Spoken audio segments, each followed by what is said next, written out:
In January of 2011, fiery suicides shattered the uneasy calm of marketplaces across the Middle East and North Africa. It all began when a 26-year-old street merchant named Tarek Bouazizi was ejected from the marketplace by the authorities and set himself on fire.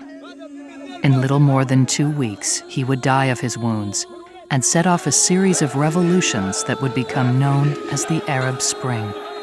Over the next 2 months, 63 other small businessmen, excluded from the economic mainstream, set themselves on fire, and protests swept the region. Within 2 years, 4 governments would fall, and the entire Middle East would plunge into an era of painful change. 200 million Arabs on the street, protesting against the status quo. And either these people, who are the overwhelming majority, because we're talking in hundreds of millions, are included, or you're looking for trouble. Most observers see only a fundamental battle between conservative Islamists and those who seek a more liberal and secular government. And that battle most certainly exists. But the ongoing events of the Arab Spring are driven by a much more fundamental force: the basic right of all people to earn a living free of government corruption and repressive regulations. Outraged by decades of exclusion, tens of thousands of small entrepreneurs had finally lit the fires of the rebellion. Joined by millions more who, for years, have been locked out of the economic system, they are the unlikely heroes of the Arab Spring. And they have now become a mighty force for change. Major funding for this program has been provided by John Templeton Foundation, supporting science, investing in the big questions. Additional funding has been provided by Omidyar Network and Smith Richardson Foundation.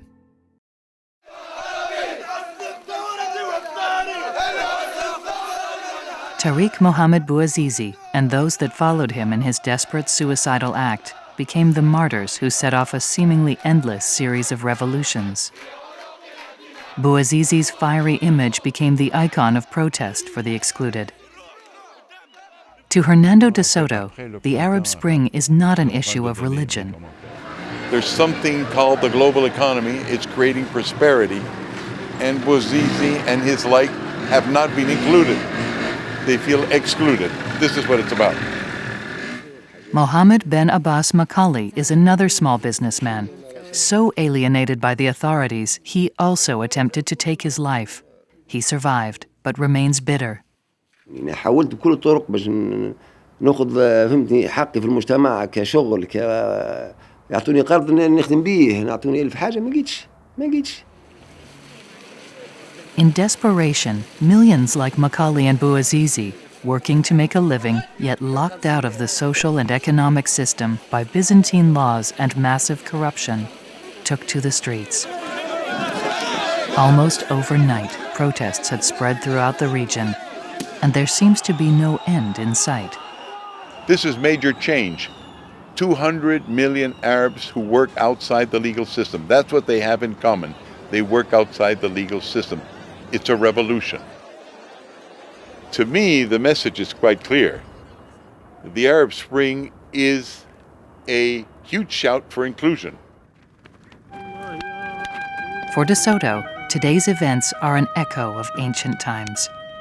They're struggling to act on the large scale that made them great over 700 years ago.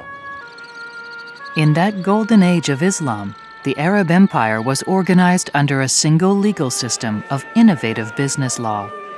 But as time passed and the world modernized, the ancient system failed to adapt.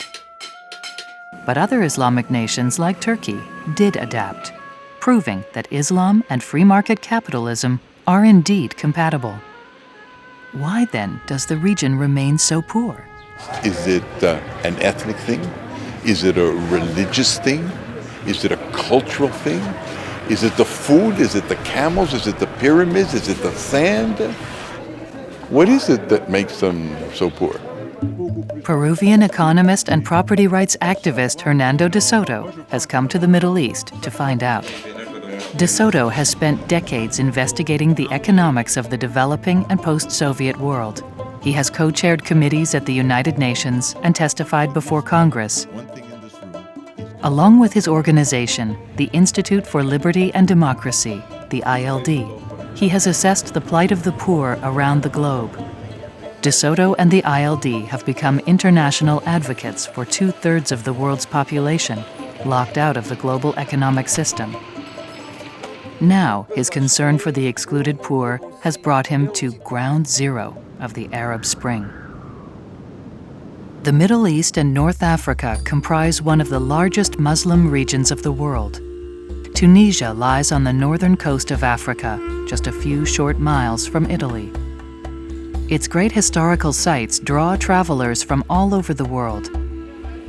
With the fall of the Ottoman Empire in 1881, Tunisia became a French colony. It gained independence in 1956, and until the present day was ruled by one-party autocrats. It is 98% Muslim. Its capital, the port city of Tunis, is home to a quarter of the nation's almost 11 million people. About 100 miles south, near the center of the country, amid dusty rural highlands and olive groves first planted by the Romans, sits the small, impoverished town of Sidi Bouzid. By all accounts, it was here, in this unassuming little square, that the Arab Spring had its roots. Here, for most of his short life, Mohammed Bouazizi worked as a fruit seller. Prevented from getting official permits to conduct his business, he, like thousands of others, was forced to work outside the law. With a population of about 40,000, Sidi Bouzid is poor. The people here must work hard just to survive. The Bouazizi family lived here in this small house. Every morning, on his way to the market, Tarek Mohammed would roll his cart through this door. Mohammed Al-Amri was his friend. حياته بسيطة جدا. يعرف كل خدمة. كان البرويتا والخدمة. ما عنده حد شيء. Even as a child, he was the primary breadwinner for his family of 7. It seems that since the age of 12, he had been buying and selling in the market, helping, keeping accounts, keeping books. What he wanted to do was do business. هو من مازال في المدرسة في الابتدائي يمشي هو وصحيباته صغيرين زاد يمشي للمرشى خاطر حكم المرشى قريب على الدار. Manubia Bouazizi, Mohammed Bouazizi's mother. محمد كبر ولا يعرف ولا مخه كبير على قراية وفهم ولا لساسة ثانوي حتى للباك يخدم في طاولة أصلا ولا هو معناها الكاتب في الطاولة. And he was basically into trying to buy fruit from the farmer, getting it to the market, and that's where he saw his specialty. محمد تمارس هكاك بالخطوة معناها كل بالسنة من عمره 12 سنة حتى لعمره 26 سنة. محمد ولا له المرشي كأنه معناها حاجة من فرد من العائلة معناها. Every day, Bouazizi took his cart of fruits and vegetables to the main square in the center of Sidi Bouzid. مرة يصور 5,000 مرة 10,000 فايدة مرة ما يواتيش الحظ ما يصورش. Out of that 5 or 10 dinars, the police demanded a bribe of 3 dinars, about $2, for the regular use of this spot. He had no formal right to be here, he didn't have a lease or a permit, and he had continuing disputes with the authorities. Amri says his stand was right here. الإشقاع مشاق برشا مش سهل الواحد يسوق في سريول ويمشي بيه كيلومترات مش لعب فهمت يحوس على الخبزة من شارع لشارع من بلاصة لبلاصة. Bouazizi always had plans for a better life for himself and his family. He wanted to get ahead. He had a dream, which was to buy a truck, a pickup to be exact, and the purpose of that was to be able to get closer to his suppliers. He felt that if he had a truck, he could go out into the countryside, get fruit at a lower wholesale price, and have a larger margin to make profits. He was a businessman.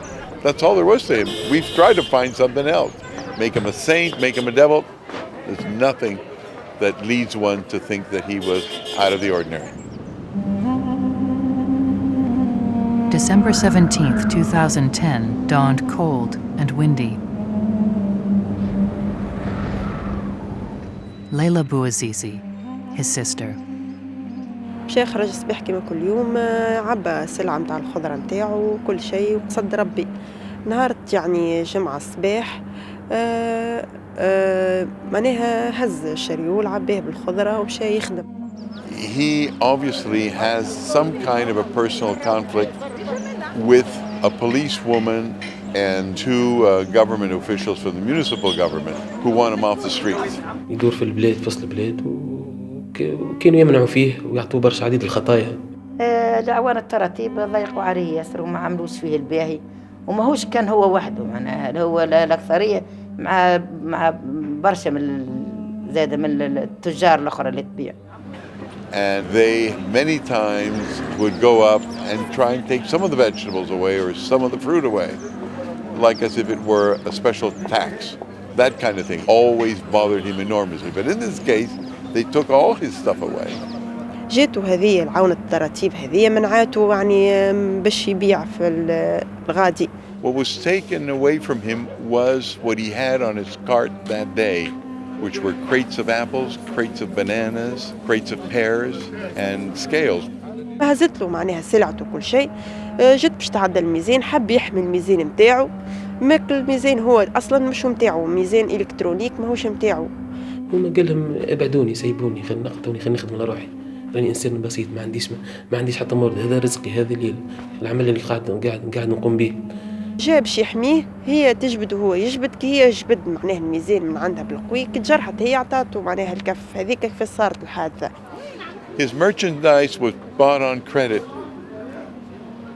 When he was expropriated, it meant he couldn't pay his debts, that his reputation was gone. He was ruined. He was bankrupt. That is a pretty dramatic thing. So he went and complained to what is called the governorate and then asked to see the governor, and he was not received. جاء مرتين في نفس الوقت، حتى حد معناها ما بردله معناها ولا جاوبه جواب ولا أعطاه على الأقل معناها باش يريح له باله. زيد مشى المرة الثالثة مشى للولاية كيف من وقتها معناها هو كلي قتلوا كل غصة معناها. He had worked his entire life to establish this single small place in the local market economy, and in a matter of minutes, it was gone. And there's a moment where he goes out and buys lighter fluid, douses his body, his shirt with lighter fluid. خليه كيكم هو كلي حس بالكدا ما عادش وضع حد لحيته. Why did he do it? When we asked if he was being politically motivated, because obviously what he did has had tremendous political consequences, his mother replied to me, il ne regardait même pas les nouvelles, which means in French, he didn't even look at the news. He wasn't even a watcher of the news. عندوش كان إنسان يخدم على روحه، ما عندوش شي عم بيه السياسة وقت هو إنسان عايش حاوس على خبزته. All he wanted was a simple permit for a permanent stand at the market. If the local officials had given him that, it would have changed his life, but they did not. And so, with his own hand, he ended his life, expressing the same profound anger and frustration felt by hundreds of millions of people across North Africa and the Middle East. His death has led to monumental strife and change. In Tunisia, demonstrations quickly led to the fall of the regime, release of political prisoners, and a newly elected government. But the turmoil continues. In Egypt, thousands of peaceful protesters poured into the streets, forced President Hosni Mubarak from power, and dissolved his ruling party. The Muslim Brotherhood won the first free elections in decades, only to have their candidate Mohamed Morsi removed by the military a year later, plunging the country into continuing conflict. Longtime dictator Muammar Gaddafi was overthrown in Libya. In Yemen, protests led to the ouster of the dictator Ali Abdullah Saleh, followed by new elections. Syria descended into chaos, destruction, and massacre.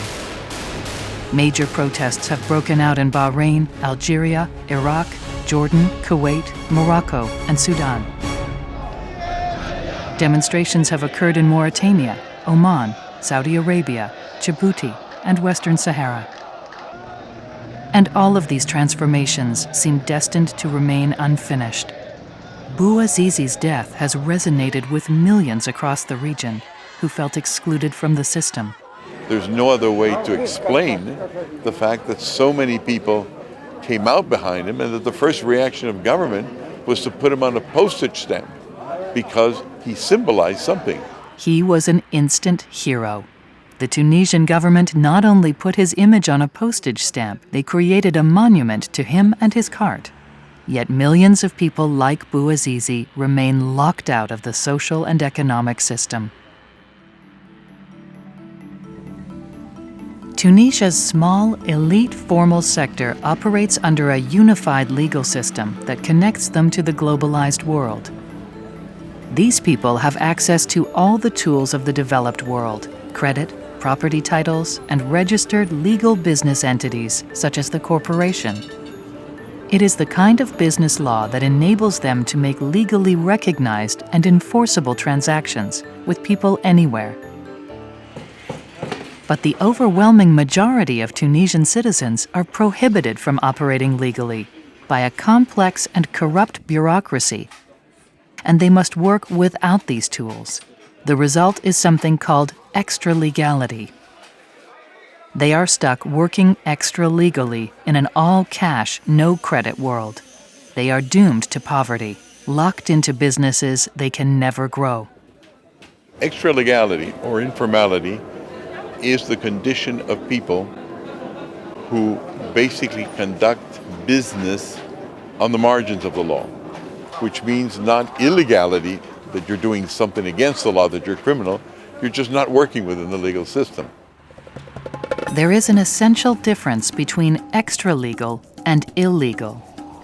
Tunisians can buy gasoline across the border in Libya for less than $1 a gallon and sell it back home at roadside stands like this at a 400% profit. The gas is being smuggled into the country, usually in small containers, in the backs of pickup trucks. Smuggling takes money away from legal gas stations and promotes corruption, and it is illegal.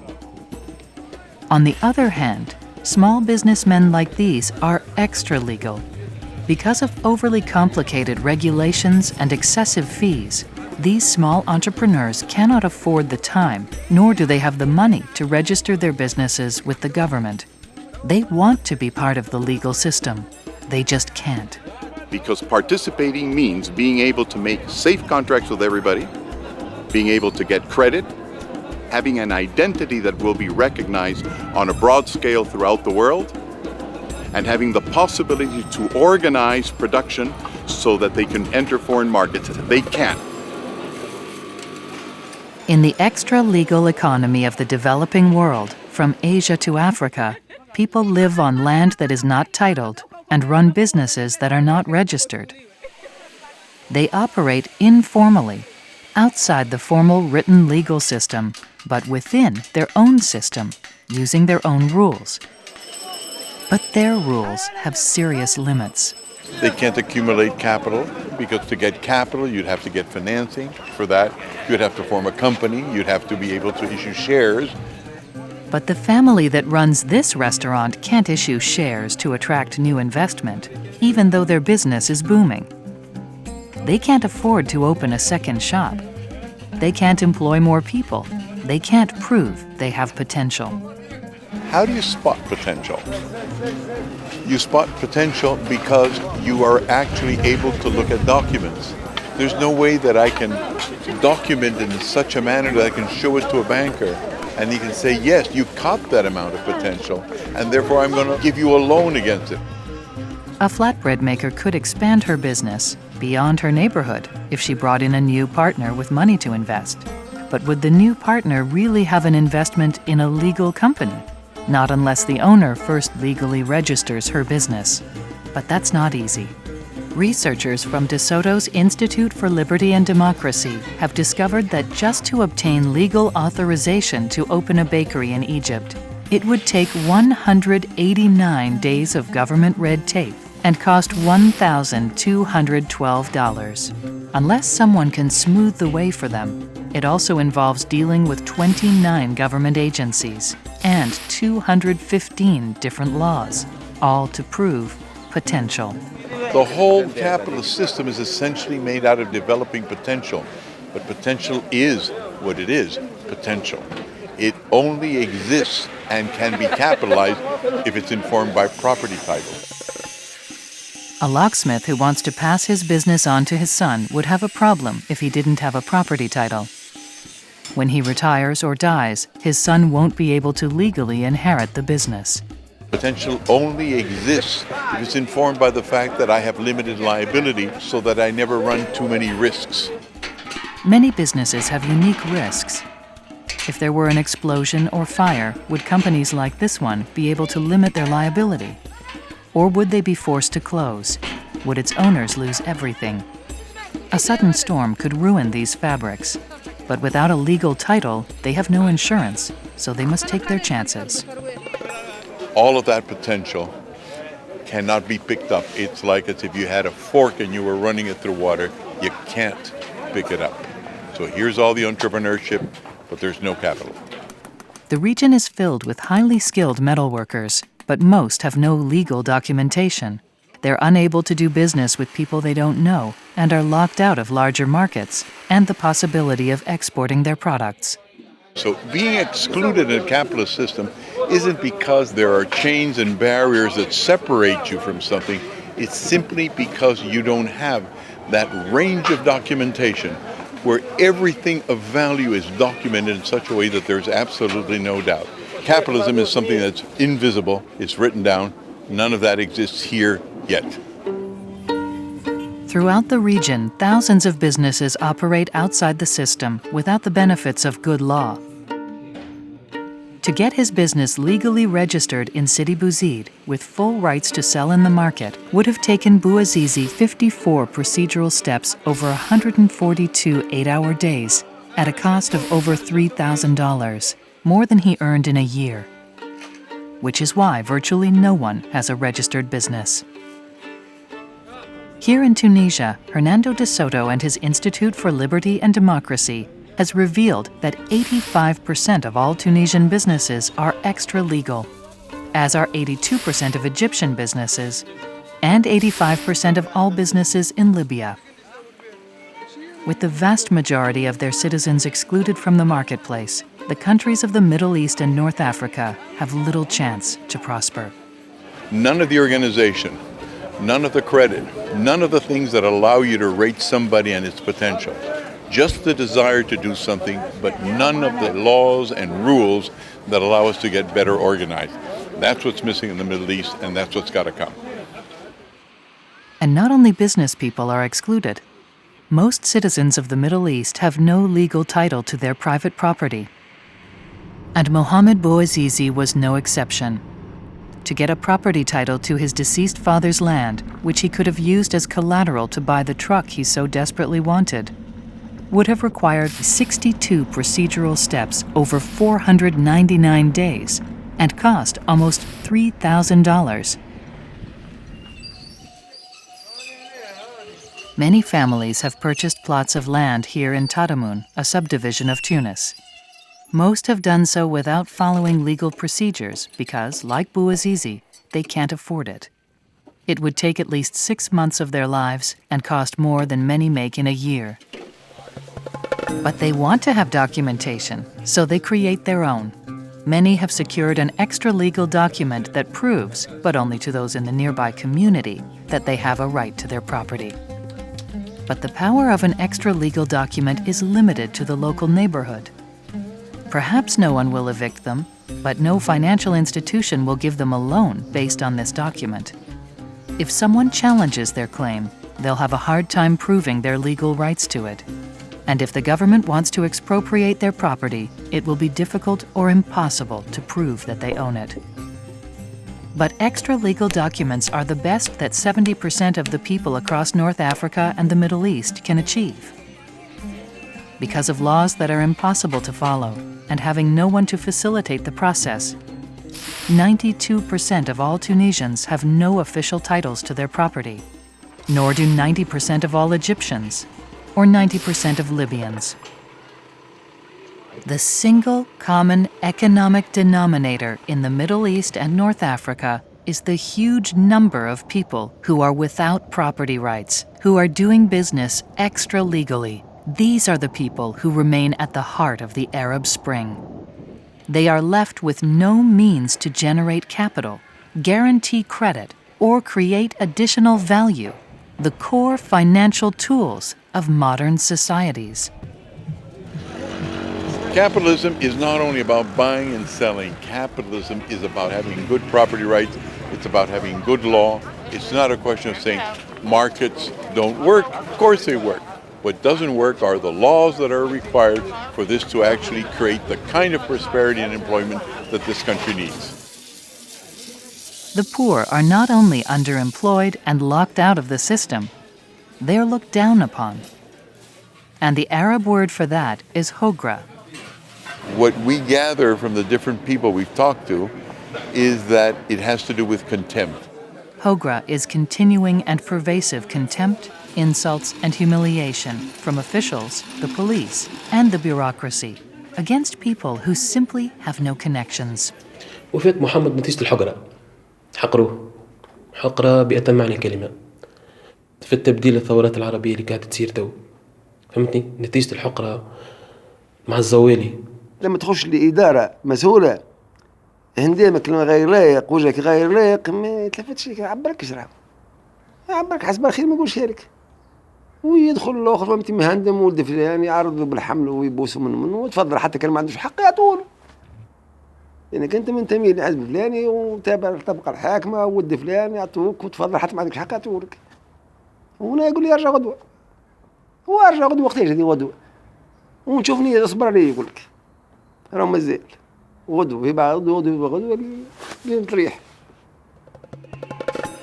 Chebi Farid is an auto mechanic with decades of experience, but in 30 years he has been unable to overcome corruption and hogra to obtain a legal license to operate an auto repair shop. عملت مطالب باش يعطوني في بارتي نتاع بلدية نتاع كليديشي نتاع لافاش عندي عدة مطالب فهمتني ورفضوهم لي ما نعرفش جو سي با. But others get licenses with no problem. Chebi Farid believes they have connections. Ils ont le pouvoir, les problèmes, ils ont le pouvoir, برشا pouvoir عندهم.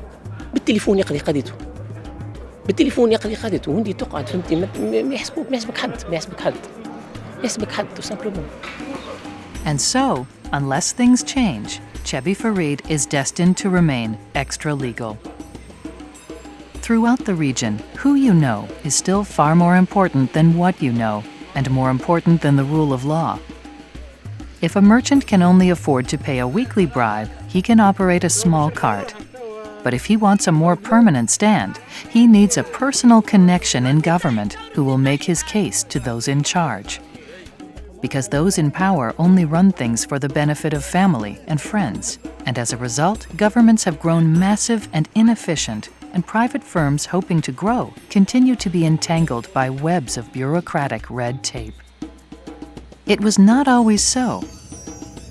In another time, it was as if the sun would never set on the wonders of Arab culture and the success of its legal system.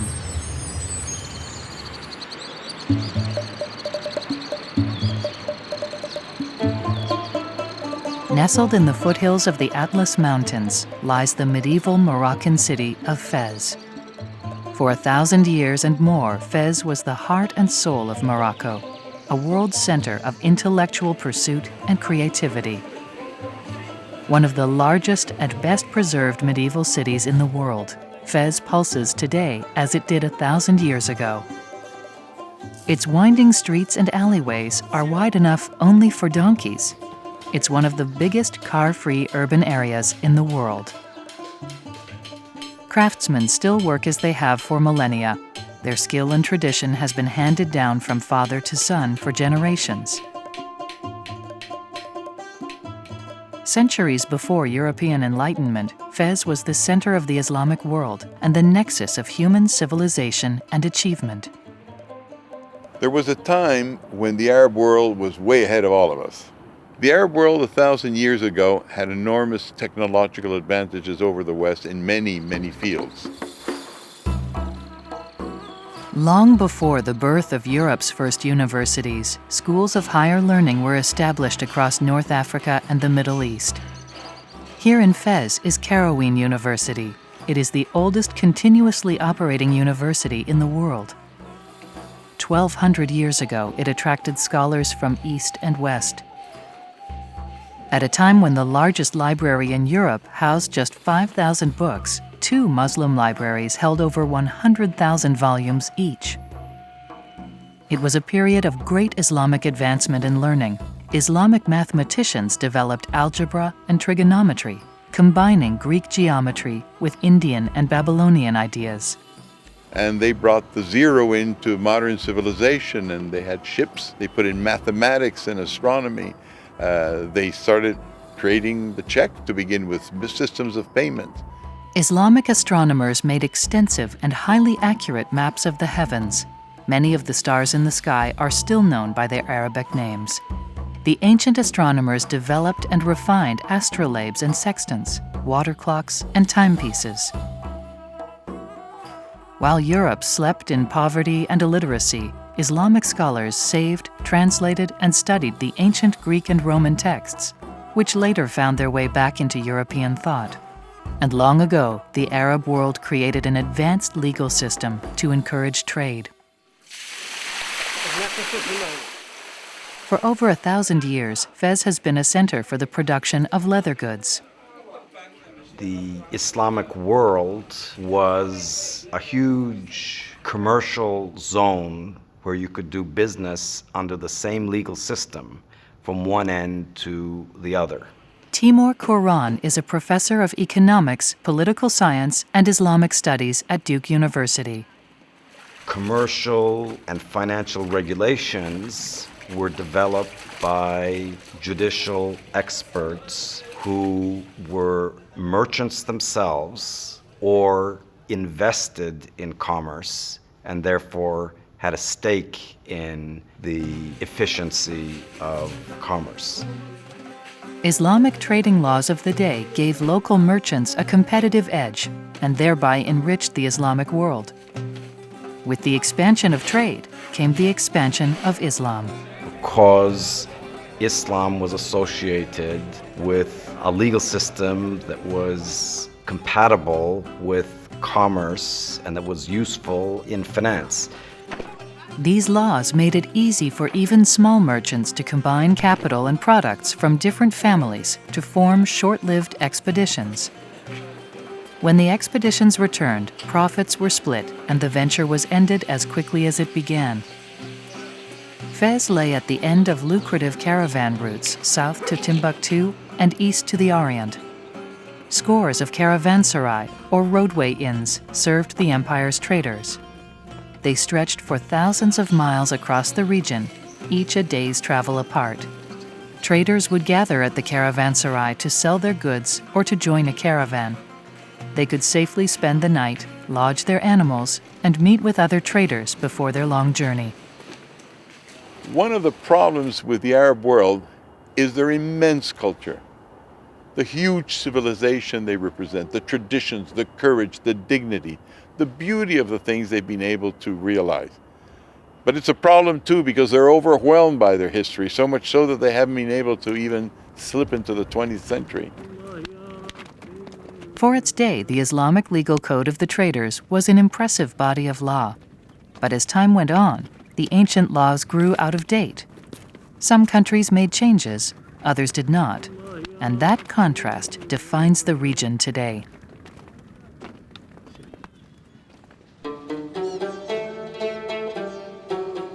Istanbul, ancient capital of the great Ottoman Empire.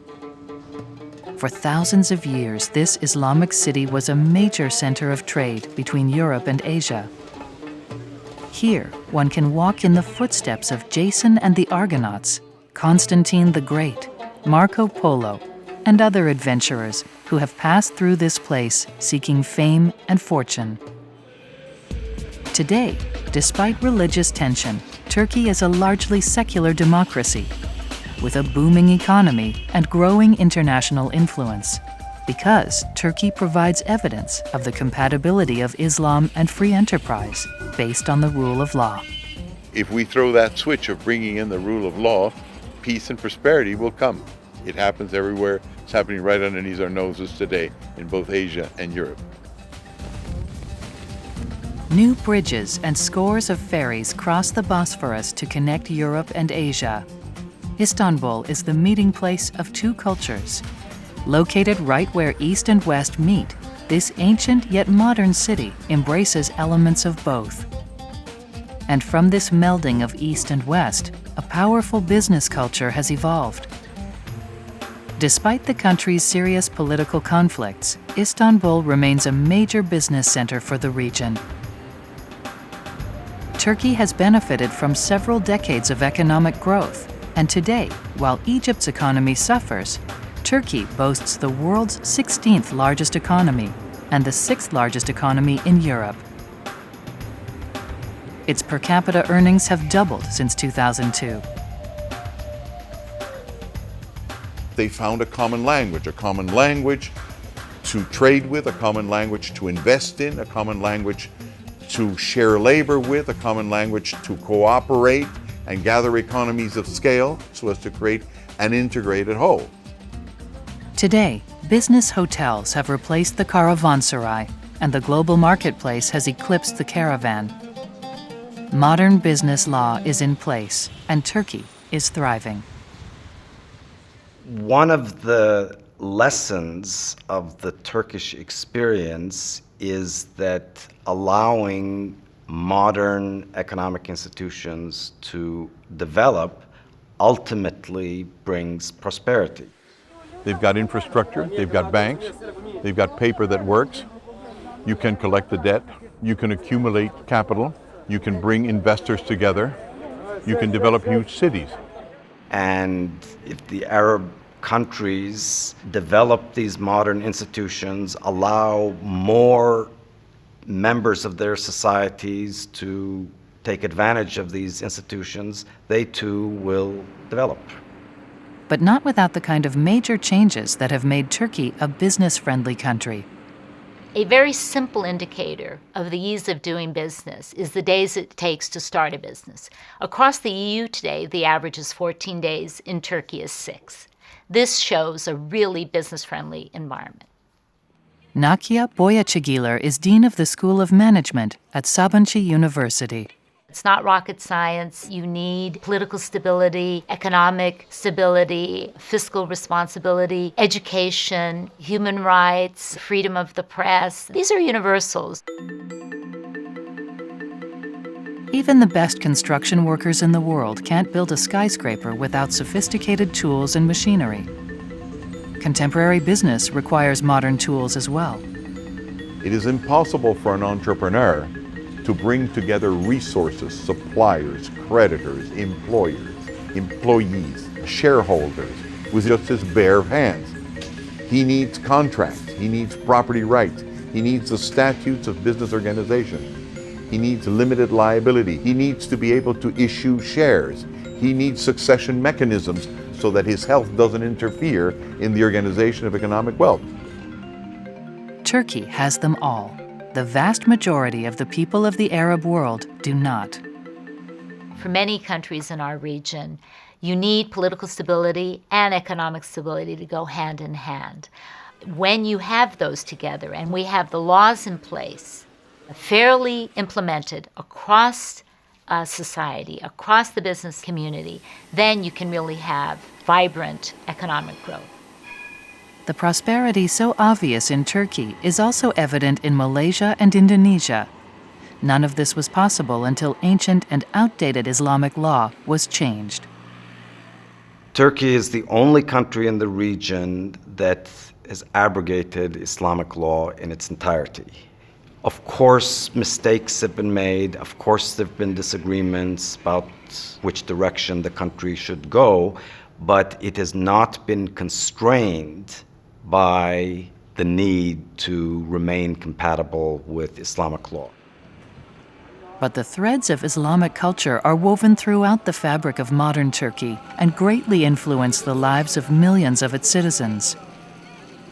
One indicator of this is that the participation of women in the workforce is still less than 30%. But economic and social changes have meant a richer future and more opportunity for people like Gulsha Yalcin. Her zaman çocukluğumdan beri kendi işime sahip olmak istemiştim. BeFit'le tanıştıktan sonra ve spor yapmayı çok sevdiğim için böyle bir sistemi kendi hayatıma dahil etmek çok mantıklı geldi. BeFit sistemi bir franchise sistemi ve ben de bu sisteme dahil olan bir franchise'yim.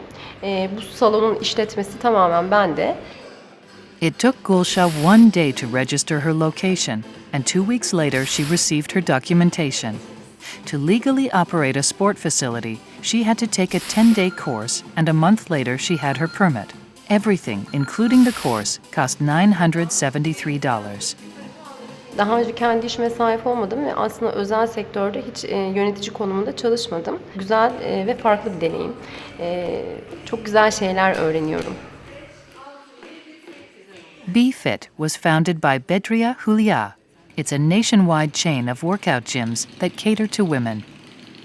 BeFit is a women's clubs chain which has got exercise and cafes in it, where women come together and do exercise as well as socialize. We have 220 clubs so far.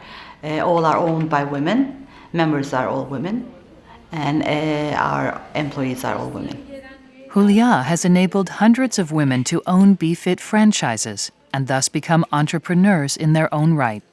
One of the reasons BeFit is successful is that they understand Turkish culture and traditions.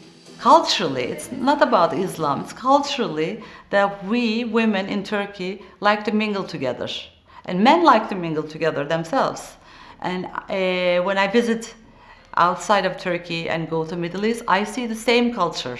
We are very, very similar.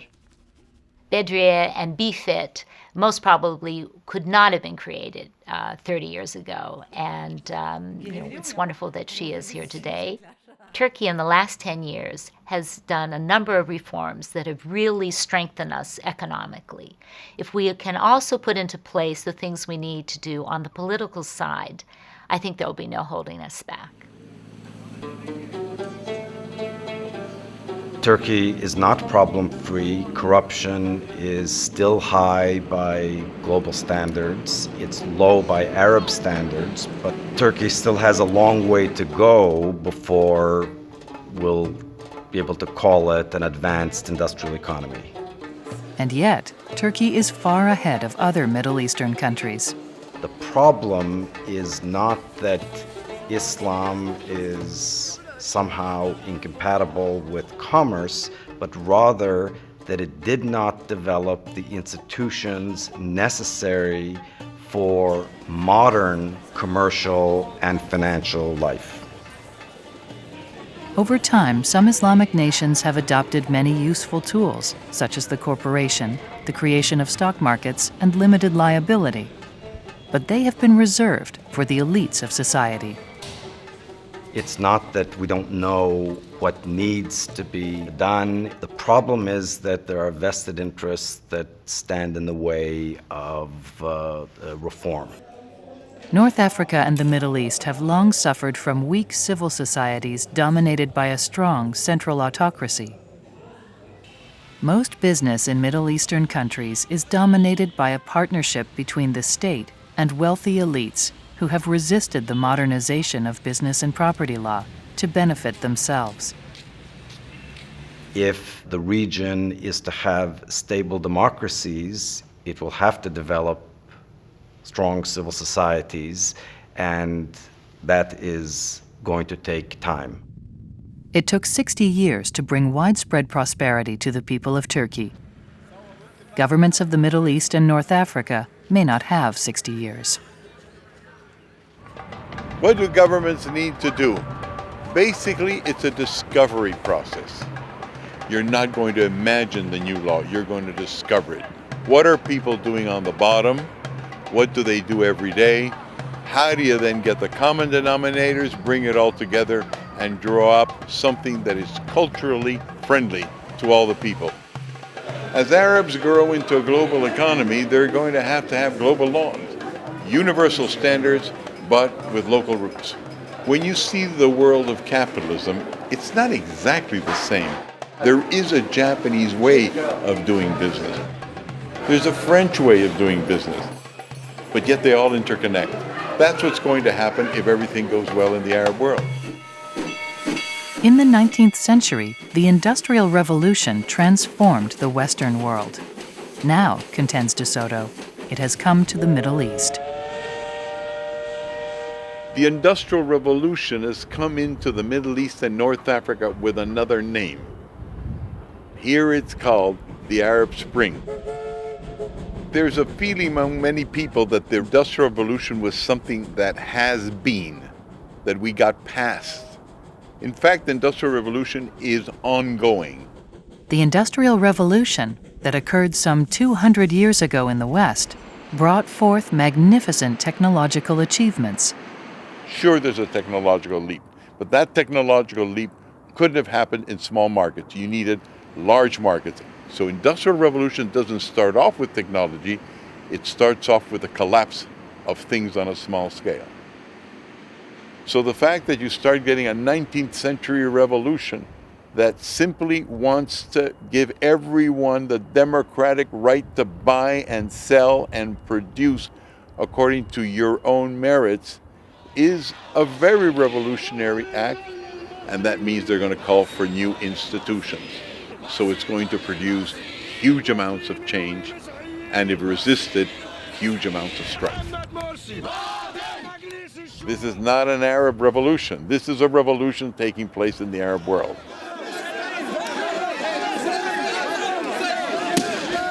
It is a revolution driven by radio, television, and especially social media. Those in power can no longer control what people see and hear. The poor have seen what others have, and they want it. Look at the rooftops of just about any Arab town, any North African town, and you will see that it is full of the discs, the antennae, and all the devices for being in touch with the rest of the world. And even when you're walking the streets and you see that everybody's got a cell phone, or people are watching TV or they're in front of their computers, they know who's making progress and not making progress. They're not comparing themselves to their past, they're comparing themselves to the present they see elsewhere. So they want that same kind of modernity. It's the people that connect with each other in very simple, effective ways that create the wealth of an economy. I don't think that consciousness is yet here, or it's about to come with the likes of Bouazizi. That's why I think he's so significant. He may just break that trend of looking down at little people. When that happens, of course, there'll be enough space for business because people will start respecting the businessman.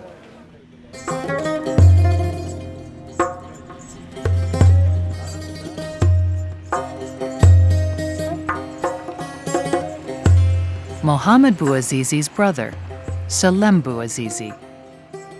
I would say that Salem, like his brother, is representative of people whose objective in life is to do business.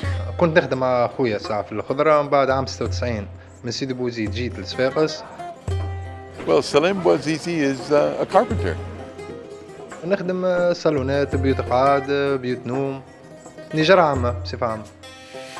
Like his brother, Salem Bouazizi is a businessman. He has 5 employees and makes frames for larger furniture. Also like his brother, Salem's business is completely extra-legal. He would like to expand and offer new services, but he has no legal standing. He can't enforce contracts or attract investors. So for now, he must stay small and keep out of the reach of corrupt officials, like those who preyed on his brother and drove him to suicide. عملنا الثورة وعملنا الواحد ضد الظلم وضد الاستبداد وضد الرشوة والفساد. وين فينا؟ احنا حاجتنا باش نخدموا على رواحنا ويبدأ خلونا نخدموا ويحيطونا مش يزيد يكسرونا. Salem and his wife, Salma Ameri, live in a rented apartment in this residential area on the outskirts of Sfax. He's a father of 2 small children, obviously a good son, obviously a good brother. He's a good family man. Salem is the future, but like so many, he's struggling, fighting government corruption and bureaucracy, trying to succeed in a competitive world. He and millions like him understand what's going on around them, and they seek change.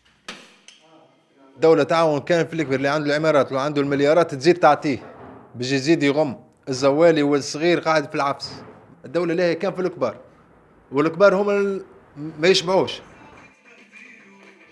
When tragedy struck the Bouazizi family in December of 2010, Salem and Salma Ameri were raising their first son. When Salma gave birth to a second son a month later, there was no hesitation. He was named Mohammed Bouazizi. The child would keep the memory of a lost brother and Salem's dreams for a better life alive. He's obviously a businessman. He obviously wants to grow in such a way that he can do a lot of furniture at the same time. Salem longs to be part of the modern world, to grow his furniture business, to expand, to hire more employees, and to enter broader markets. He believes that he and all of the 200 million other embattled small businessmen across the region deserve a chance.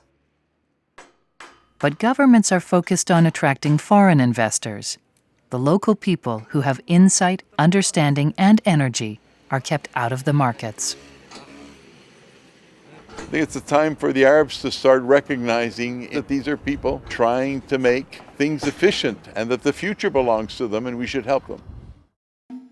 For 100 years and more, the Middle East and North Africa has been a land of terrible conflict, of killing and scorched earth, and thousands of refugees driven from their homes, their lives forever changed. This recent revolution, this Arab Spring, seems but the beginning of even more conflict. Yet perhaps this time it will be different, because this revolution resounds with the voices of unlikely heroes, those extra-legal business people, both secular and Islamist, whose huge reservoir of untapped resources could at last bring a future of prosperity and hope out of a life of hardship and oppression. This is the economic promise of the Arab Spring. It all began when a desperate young businessman named Tarek Bouazizi chose to end his life in a fiery blaze. But people struggle to understand why. Let me put this in terms that a businessman may understand. What was taken away from him was what he had on his cart that day. They took away his pears. They took away his apples. They took away his bananas. They took away the scales which are crucial to measure what it is that one is selling, the standards. The total amount of his fruits and electronic scales was no more than $225. It sounds like a small amount of money, but that was his income for a month. How do you get into the market? Through a specific location. He lost his right to sell from a specific location. By losing that location, you lose access to the market. That's what they did. They took him out of the market.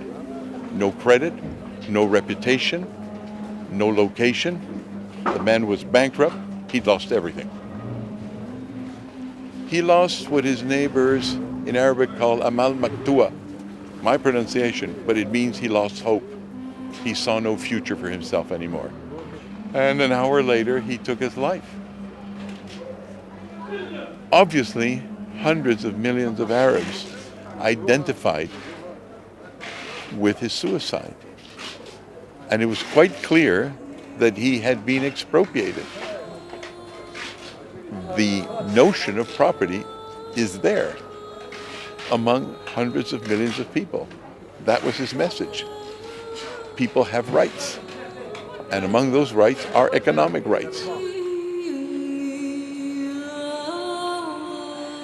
الناس كي تشوف إنسان معناها محتاج مش لازم معناها يعاونوه حتى يعني بالكلمة يوجهوه يعاونوه معناها حتى معناها يرشدوه ما يسكروش في وجهه البيبان معناها ما يعاملوش بقسوة. محمد بouazizi كان يقوم بقدرة إلهية يقول سيبوا الزوالي يخدم على روحه سيبوا بيع ويشري على روحه ما تجيوش على حال.